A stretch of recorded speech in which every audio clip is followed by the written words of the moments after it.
And is there any meaning to discover? Like, what does this represent for you? So the kind of theme of the album, if you can call it that, because it's literally my life. Yeah. But it's that kind of like rising from the ashes of like isolation, loneliness, heartbreak, and rebuilding your life and finding that fire to like bring yourself out of that and grow into a stronger, woman. What I really appreciated, although this is mixed and produced, we still keep the live experience. I fought really hard for that because I feel like a lot of people, that's almost a risk these days because people want it to be as produced as possible and they feel like that's safe, but actually like real human imperfections and flaws, and that's what connects us, I think especially with the live albums, that's why I wanted to do that first, to share the songs in their rawest, most authentic form. So I feel like in the old days artists wanted to hold all the songs back until they were perfect. No such thing. But there's that feeling of a distance growing between you and your fans when you do that. When you don't release something for 2 years, it's like, what have they got to go on? And now it's a much more different world in terms of consuming music. Your fans want you to constantly release music. So I think this is like the wisest, but also the more authentic, because it's true. It's like as I write songs, I don't write 12 in one go and then not another one for 2 years. It's mental. Okay. It's almost like you're not really being yourself if you don't share the music as it comes with fans. And that's why I love doing like really impromptu covers at like train stations and pianos. Yeah. And I mean, it must take some kind of self-confidence to do it. It's so scary. Every time I do it, it's scary. But I think it's that thing where when you do these like little cliff dives on a daily basis of doing something that scares you, just slowly you build up that self-esteem to be like, oh, I can conquer this. Like if I just keep on going. I have to write a diary every night to just stay grounded though, because it's so really wild. It's just crazy. Okay. And you manage doing it every night, like writing your... Literally, the other night I finished the last page of my it's the second year that I've done 2 years in a row every day, every night. And I'm so proud. It's one of my biggest achievements. Yeah, you can. And I finished the book. Are these gonna be future songs, or this is just for you? Just for me. Just for you. I think it's just so important in terms of like self-growth and also just to be able to look back and see how far you've come and adjust like the trajectory you're on and see the people. I just honestly, when someone said like, was it like Oprah? It was like like writing a diary, you'll find out more about yourself than like anything else, and it's so true. One of my favorite questions when I interview someone is what the younger Freya would say of you today. Oh my god, she would be so like, I actually drew when I was little, like stick figures of myself, but me at like 15, me at 20, me at 25, and like every 5 years to see what I would be like. For real? Because I wanted to visualize it, but I couldn't quite imagine what it would be like. I knew what I wanted, but I think the girl that I was standing on stage at Glastonbury is the kind of the dream 25-year-old that like 10-year-old Freya would have dreamt of.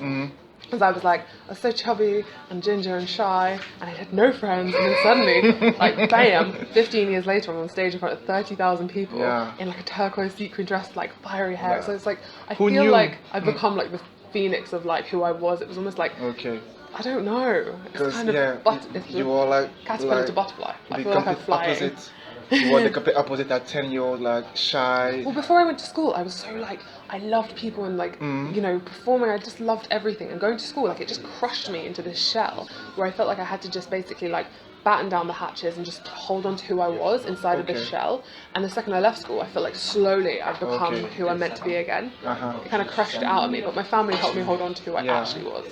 Okay, that's interesting. But who we are as children, I feel like, are sometimes our like our best selves, and it's kind of getting back to who we were when we were like 4. That's the hardest bit. That passion and that like joy and that like really living. That's the happiness. The happiness. Yeah. Really. That's great. It's a great question.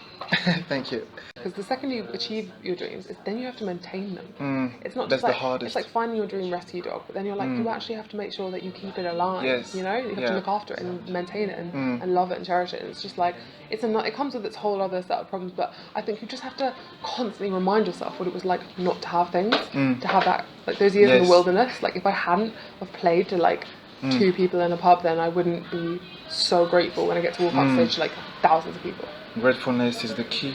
It really is. And the more this is the thing that no one understands, like that is the key to like having enough. Because I feel like some people, it's like, it'll never be enough. No. And I've met some people who Yes. they have achieved such incredible things, and you can see it's not enough. And I'm like, well, if it's not enough for you, then I just have to be grateful right here, right now. Yeah. And that was one of my last questions. I mean, because I like it. You always make the transition to my question, so that's great. How do you live with it? Having the mind of maintain it, Yeah. the success, maintain it, the career. Like, how do you see yourself in 3 years, for example? What is your ambition? 3 years is an interesting one because like 10, 5, like those almost seem like Yeah. impossible. 3 is like very possible, and it was Yeah. only 3 years ago that I signed my deal. And to see the different world now is like, whoa, it's different. Even in like a year, it's my whole life is different. So I have no idea, but I feel like because last year everything was new. It was like radio was new, touring was new, TV Yeah. was new, like interviews were new, like Star is everything. Born. Yeah. It's literally like watching that film, and I was like, Exactly. my life right now. But at the same time, it's like I think this year it's been like, oh, you go to the same places, the same radio, you see the same people. It's like it gets a little bit less like everything's so scary and new, and becomes a bit more like you can afford to enjoy it a little bit more. Cool. And I just feel like you can be fearful of losing it, or you can just be grateful it happened at all. Because like I know so many talented musicians and they've never got this opportunity. And I think it's very easy to start like comparing yourself to people who are just ahead of you and be like, why aren't? And it's like, stop it. Yeah. Just stop it. Just do you. Just do you. And Put your just- blinkers on like a racehorse. Yeah. And just run Focus. your race. You know, Focus. because it is your race. And I think to some people it would Yes, be like, it is a race. Okay. yeah, and I think that's the thing is like I had a sort of like epiphany recently. It was like the universe has just given me so much recently, and like so many things that I've always dreamed about, and I feel like there was this feeling like I had too much, and I was like I need to give back. I want to do more for other people. I want to like That's do amazing. more charity shows, and I think it's that thing where it's like we think, and like I've been reading this book called like Lost Connections. Okay. I highly recommend it. It's incredible. Lost connection. All It's right. so good. Like Ellen John said, it like changed his life. He's like life changing, and my dad's like obsessively reading it, so I had to buy another copy. Yeah. But it's all about how like our whole like world at the moment is just based around like the individual, and like if we feed like our wants and needs, we'll be happy. And it's like we were built to be part of like a family, a community, and to give. Yes. That's what makes us genuinely happy. But we've been told that that's not true. You can't really. Oh. But it's that thing where it's like. All right. I've been so much happier when I've been doing stuff for other people and like you know like doing as much for my fans as I can and my family as I can, and you know The more you it give, the more grounds you get back anyway. So. Yeah, it's crazy. Yeah. The more grateful you are, the more you give. Yeah.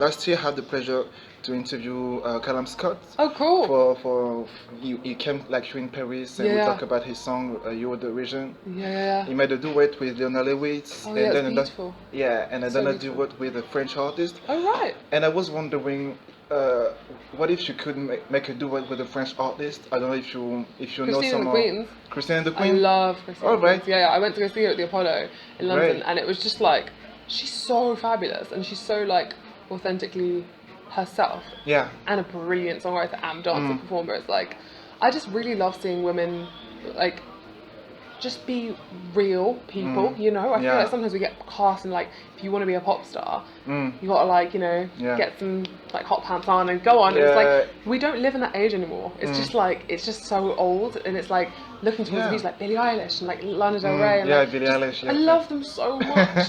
Yeah, Billie It's Eilish so- is literally the future. I mean, 100%. I can't speak.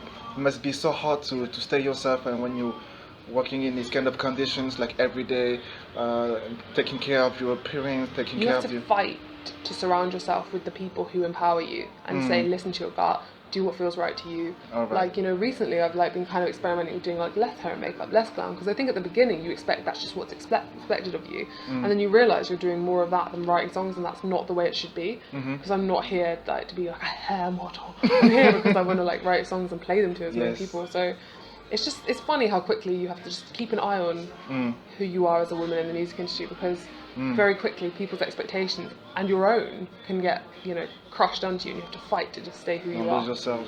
Yeah. I'm sure it's like everyone in the music industry actually. Yeah, sure. It's not just women. But yeah. But it takes really like once again self-confidence and self-awareness too. I have a really great family and they ground me so much. Yeah. And if I have like any, you know, gut instincts that I'm like, there's something not right, they're like, listen to that, follow that, you know, That's don't great. ignore that.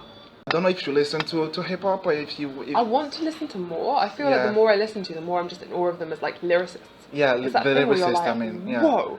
And also because of like the formats, like the ability to get in as many vivid ideas and stories as possible is just really exciting to me, because I think as a Yes. slow ballad person, you only got so much time, and you just it's hard to get that many incredible the visual genius. images. That's the genius of songwriting, Yeah. putting images in every word you. Yeah, but I love like you Jay-Z write. and like Kanye West. I think it's that thing where they are lyricists, Yeah. but everyone sees them as like superstars. But you're right, the biggest superstars are great lyricists, like Ed Sheeran, like everyone. Yeah, Ed Sheeran too. Yeah. I was thinking of, like, you was asking me some references. Maybe need you some. can keep the common. Oh, Common. Yeah. I need to listen to more. Yeah, he just dropped an album like a few weeks ago. Okay, cool. Actually, on the 13th, on the 30th of August, the same day as her. Yeah.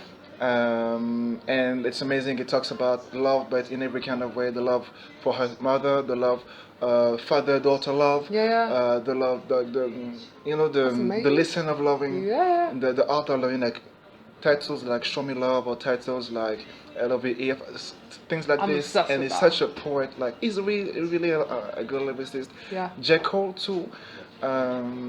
Is really, like, he has this play on his words. Like, you don't only feel the images on his words, you feel the emotions on his words. That's the best. There's You a can very cry thing too. on, it was like the best songwriters, they don't tell you, they show you, like you're literally there in their world, live in it. feeling it. You live in it. You're not telling them how to feel, they're just feeling it. Like the way he talked about his wife and his son and his soon-to-be second child, and you just feel like the feels, and it's all. I love the feels. I love the feels. I live for the feels. Well, that's a good recommendation. I will listen to that. Yeah. The Come On and J. Cole Sacrifices. That's the song is featured on. And then It's like again, that's Freedom, one. the Beyonce song with Kendrick Lamar, is like one of my literally my favorite songs of like the last Really? 4 years. Yeah. Great. Obsessed. Okay. Obsessed with that song. Kendrick Lamar, was listening to his last album just lately. That's my favorite album. Artist anyway. And I mean, what more can I say? He's just so he's like so heartfelt and clever at the same time. Like he's not just one.